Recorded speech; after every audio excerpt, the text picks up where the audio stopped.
L'alimentation, qu'elle touche les animaux ou l'homme, est impactée par les changements globaux.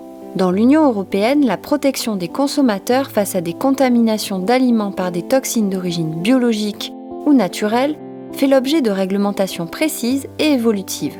Les mycotoxines sont des molécules naturelles qui sont synthétisées par des moisissures. On retrouve ces champignons microscopiques partout dans l'environnement naturel, agricole, urbain. Les céréales cultivées dans le monde sont susceptibles d'être contaminées par de multiples mycotoxines pendant leur culture et leur stockage. Celles-ci peuvent alors être présentes dans les produits de consommation courante à base de céréales, même après transformation et cuisson. Pourquoi et comment les champignons produisent-ils ces mycotoxines ? Les changements globaux tels que la transition agroécologique, le comportement du consommateur et le changement climatique peuvent-ils avoir un impact sur les champignons et leurs toxines ? L'unité de recherche mycologie et sécurité des aliments mène des études de l'échelle du génome jusqu'à celle du champignon en interaction avec son environnement. L'unité détecte et quantifie les mycotoxines, du champ à l'assiette des consommateurs, et recherche les facteurs influençant leur synthèse par les champignons.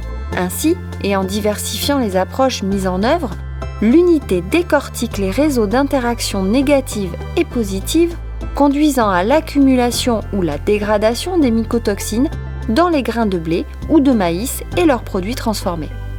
Unité pluridisciplinaire, MIXA dispose de compétences en génétique, génomique, épigénétique, écologie des communautés microbiennes, biochimie, microbiologie. Les travaux de recherche sont menés de concert avec ceux des sélectionneurs, des agronomes, des transformateurs et des toxicologues. Conduite en partenariat avec d'autres équipes d'INRAE, des universités et des acteurs de la filière des céréales, les recherches de l'unité produisent des connaissances nouvelles et contribuent à anticiper l'évolution du risque dans un contexte de changement de pratiques de production et changement climatique.